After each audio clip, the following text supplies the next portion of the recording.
Hello friends, ஜேபிடியோட 21 volt impact wrench ஓட battery தான் நம்மளுக்கு வந்து ரிப்பேருக்கு வந்திருக்கு. இது வந்து பார்த்திங்கன்னா 21 வோல்ட் சார்ஜர், அது 21 வோல்ட் பேட்ரி. இப்போ இது நான் அதை சார்ஜ் போட்டப்போ பார்த்திங்கன்னா இதில் என்ன கம்ப்ளைண்ட் வருதுன்னா, ஜஸ்ட் நீங்கள் இதில் ப்ளக் இன் பண்ணிவிட்டு ஆன் பண்ணிங்கன்னா இதில் நம்மளுக்கு சார்ஜ் ஆனால் ரெட் இண்டிகேஷனுமே, சார்ஜ் ஃபுல்லானால் க்ரீன் இண்டிகேஷன் வரணும். ஆனால் போட்டோன்னே நம்மளுக்கு க்ரீன் இண்டிகேஷன் வருது. அப்போது இது வந்து சார்ஜ் ஆகலைன்னு அர்த்தம். இதில் வந்து 4Ah வந்து லித்தியம் அயன் பேட்ரி போட்டிருக்கிறாங்க 21 வோல்ட்டுக்கு. இப்போ இந்த இடத்துல நான் பேட்ரி வோல்டேஜ் எவ்வளோ ஆகுதுன்னு பார்த்தாலும் அப்போவுமே நம்மளுக்கு வரல. அதாவது பிஎம்எஸ்லேருந்து நம்மளுக்கு அவுட்புட்டும் வர மாட்டேங்குது. இப்போ இது கழட்டி என்னன்னு சொல்லி பார்த்துடலாம். நான் மல்டிமீட்டரில் வந்து பார்க்குறேன், நம்மளுக்கு 14 வோல்ட் மட்டும்தான் வருது. இது வந்து ஆக்சுவலாக ஒரு 21 வோல்ட் இம்பேக்ட் ரேஞ்ச் மிஷின்.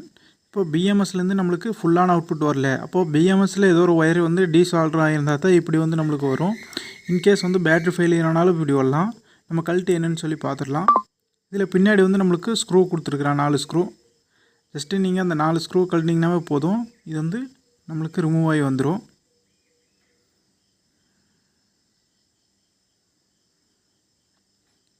பார்த்திங்கன்னா நான் 4 ஸ்க்ரூவுமே வந்து லூஸ் பண்ணி விட்டுட்டேன்.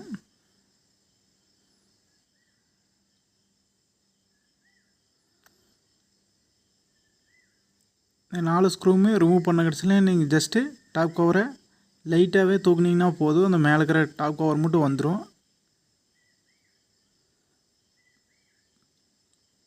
இப்போ இதில் பார்த்திங்கன்னா நம்மளுக்கு நல்லாவே தெரியுது, அந்த ரெட் கலர் ஒயர் வந்து டீசால்டர் ஆகிருக்கு. அதாவது நம்மளுக்கு சார்ஜிங்க்குமே அதே போல் அதை இம்பேக்ட் ரிஞ்ச் பவர் பண்ணக்கூடிய 2 பாயிண்ட்டு அந்த ஒன்று தான்.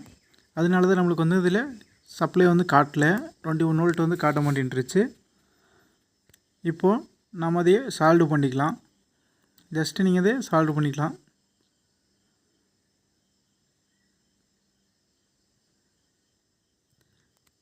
இது மாதிரி சின்ன சின்ன கம்ப்ளைண்ட்டுமே வரும். இதுக்கோசரம் நம்ம வந்து வெளியே கொடுத்து பிஎம்எஸ் மாற்றி இல்லைனா பேட்டரியை மாற்றி நம்ம டோட்டலாக செலவுன்றது நீங்களே இதை வந்து கழட்டி பார்க்கலாம் உள்ள. இப்போ நான் அதை சால்வ் பண்ண கடைசியில் கழட்டினா ஸ்க்ரூ வந்து போட்டுக்கிறேன். இல்லை பேட்ரி எல்லாமே வந்து நல்லா இருக்குதுன்னு நான் செக் பண்ணி பார்த்துட்டேன்.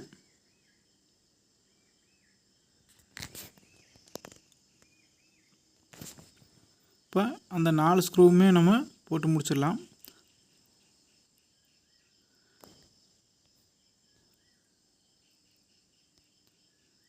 பார்த்திங்கன்னா இப்போ பேட்ரி ஃபுல்லுன்னு சொல்லி காட்டுது. இப்போ நம்ம சார்ஜ் போட்டால் ரெட் இண்டிகேஷன் வரணும். சார்ஜ் ஃபுல் ஆகிட்டா நம்மளுக்கு க்ரீன் இண்டிகேஷன் வரணும். இப்போது ரெட்டு வருதான்னு பார்க்கலாம் சார்ஜ் ஆகுதுன்னு. பார்த்திங்கன்னா சார்ஜ் ஆகுது. சார்ஜ் ஃபுல் ஆகிட்டா நம்மளுக்கு க்ரீன் வருது. Thank you for watching.